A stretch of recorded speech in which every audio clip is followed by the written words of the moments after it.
Hi, it's time for another verb of the day. Today's verb is drive. Let's take a look at some of the common definitions and usages for this verb.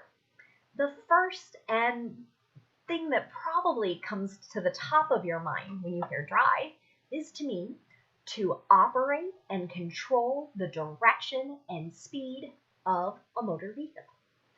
Included in this definition is also the meaning of operating and controlling a motor vehicle to transport another person. You're going to see some examples of that a little later in this video. A second way to use this verb drive is to mean to carry along by force in a specified direction. So an example of that, if you think of home construction and hammers and nails, sometimes the action of hammering a nail, you might hear people describing that as driving the nail into the wood or into the wall. Another way to use the verb drive is to mean to make someone act in a particular way. And I want to note that this definition has really a negative meaning to it. So you might hear someone's love of money drove them to, and it's generally going to be to do something not so good. So this particular definition, you might hear people being driven by greed or by jealousy. It generally is not used with something positive, right? We don't have kind of happy connotations to that particular usage. The last way that you could use drive is to mean to force things or people to move in a specified direction. Again, we'll see some examples of this. It's going to connect to some phrasal verbs that we'll look at in just a moment. Drive is an irregular verb. To make the progressive tense, we need to drop the E and then add ing to form driving. To make the past tense, we're going to change the I to an O and we'll pronounce the past tense form drove. The participle form adds an N to the base verb and we pronounce that driven. So the sound of the I changes from our base verb into the participle. Here, drive, driven. Drive, driven. Okay. Now let's take a look at some of those phrasal verbs. You're going to notice that I have a number here, and I'll note these are not all the possible ways you might hear drive used. But again, I try and pick out things that I think you're more likely to either see or hear. So the first one we're going to look at is drive away. It means to force someone or something to leave a place. Here's an example of that usage. The employee's rudeness has driven away many customers. So we can imagine a situation where people are going in and interacting with employees of a particular company, and they're rude. And people are like, I'm not going back to that company. So in some ways, they feel like they have been forced to leave that particular place or to not frequent that particular business. Another phrasal verb you might hear is drive back. It can mean to force or fight back. Here's an example of this usage. Their small army drove back the much larger one. I feel like I have heard this used as I have studied history and other reports. So this might, again, not be something you hear every day, but if you're doing lots of reading, you might encounter it. The next phrasal verb we're going to look at is drive off. It means to drive from a particular place. Here's an example sentence. He stormed out of the house and drove off. Right? It's another way to say someone has left, but also communicate that they're operating a motor vehicle to leave. The next phrasal verb we're going to look at is drive out. It's pretty similar to drive away. Right? So drive out means forcing someone to leave a particular place. Here's an example of that in a sentence. The wildfires have driven many people out of their homes. And in case you're watching this video and you're not in the United States, you might not be hearing this news, but there are really large fires in California, Oregon, Washington, I think maybe now even a little into Colorado, and it has forced many people to leave their homes. So that's how drive out can be used. The last phrasal verb we're going to take a look at today is drive up. It can have two very different meanings. The first way you might hear drive up is to mean to make something increase. Here's an example of that.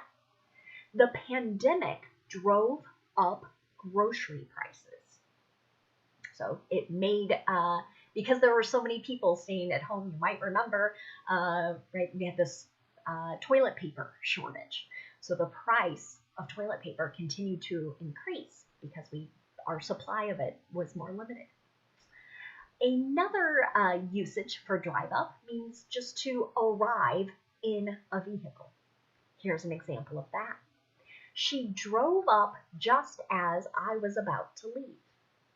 So someone arrived just as I was getting ready to drive off, using one of our other phrasal verbs. Let's continue to practice using our verb drive. Today, we're going to use drive to make a request. So we're going to start off with yes or no questions. And I'm going to introduce you to 5 different ways to make a request. We're going to start off with what's considered maybe less polite and work up to something that's more polite. But I want to note, we can always add the word please to the end of these questions, and that can make the request more polite as well. So let's look at the first column here, so you know where I am. We're going to make some requests using can or will. So our structure here will be to use one of these modals, then we'll have our subject, and then the base verb. And I picked a sentence I think many parents are likely to hear from their children. So here is a request you might hear from a child. Can you drive me to my friend's house?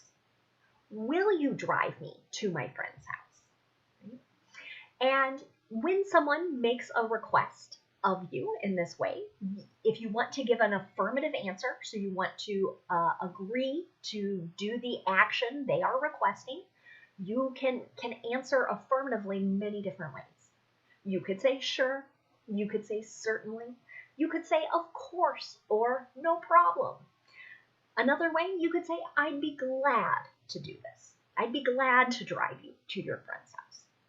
Okay? But if you want to say no to this request, you can say, I'm sorry, but I can't.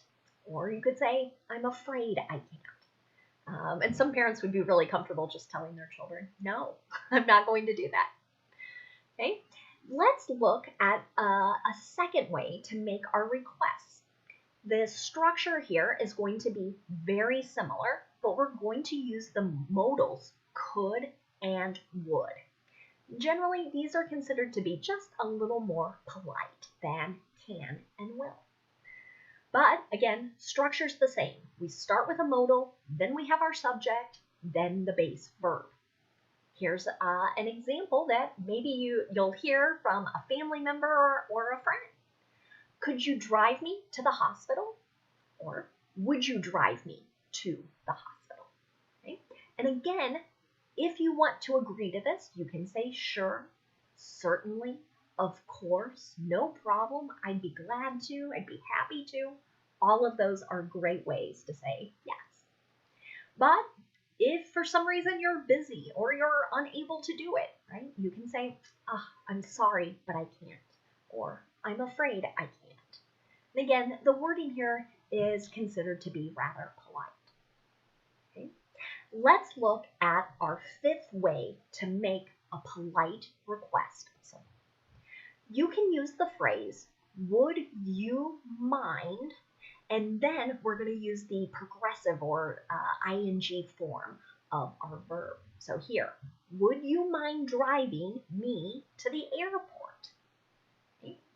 So what's going to seem maybe a little different here is, so the question I'm asking, would you mind? It's like saying, would it be a bother? Would it be inconvenient for you? So to answer affirmatively, you're going to say, if you want to agree to this request, not at all, right? What you're saying here, it is not a bother. I don't mind. Okay? So, would you mind driving me to the airport? If you want to say yes, you'd say, not at all, or of course not. You could also say, I'd be glad to, no problem. If you want to answer negatively, you'll notice we're going to do it in much the same way. You can say, I'm sorry, but I can't, or I'm afraid I can't.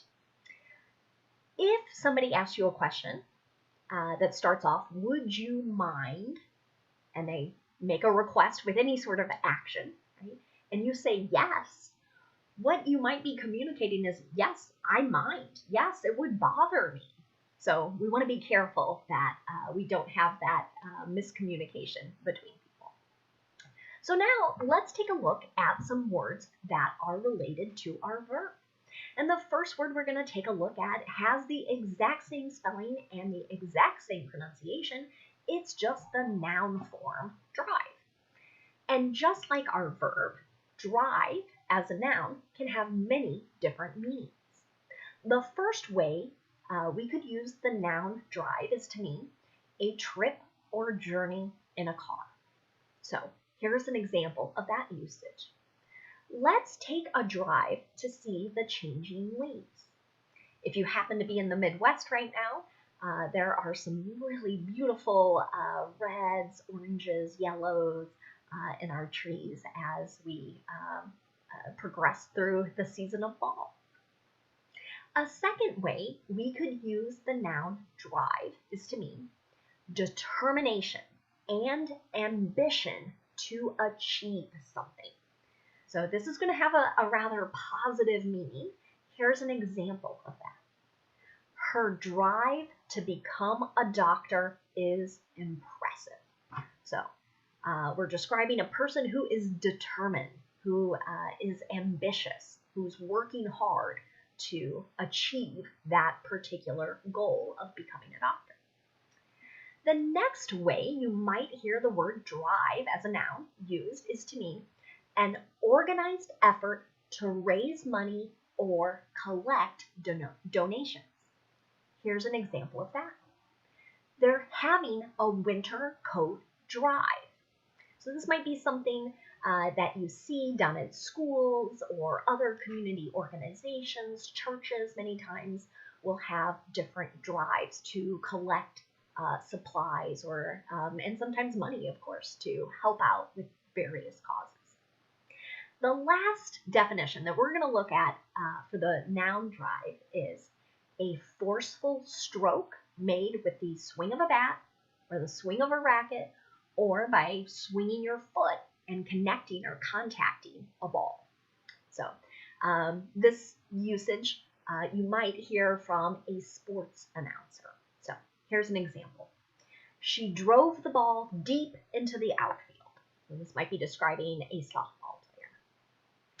The next word we're going to take a look at is also a noun. It's driver. It can also have a few different meanings. One meaning is a person who drives a vehicle. Here's an example of that usage. He's been a taxi driver for 5 years. A second way we can use the noun driver is to mean a program that controls the operation of a device such as a printer or scanner. So this is a very tech-centered definition, but it is something that you might see. My example sentence is, the printer says there's a driver error. That occasionally pops up on my computer as I'm operating different devices. You might see it as well. I don't always know how to fix that issue, but thank goodness for YouTube videos to help us do that. The last definition of the noun driver that we're going to look at is a factor which causes something to happen or develop. Here is an example of that usage. What's the main driver behind this project? So we want to know, maybe is there a person or a thing? Did something happen that is causing us to complete this particular project? The last word we're going to take a look at today is an adjective. It's driven. It means very hardworking and ambitious. Here's an example sentence. I have the pleasure of teaching some very driven students. True statement. Well, I hope you've learned some different ways to use the verb drive, and I also hope that you will try and use this word as you speak or as you write this week. Thanks so much for watching this video. I hope you have a great day.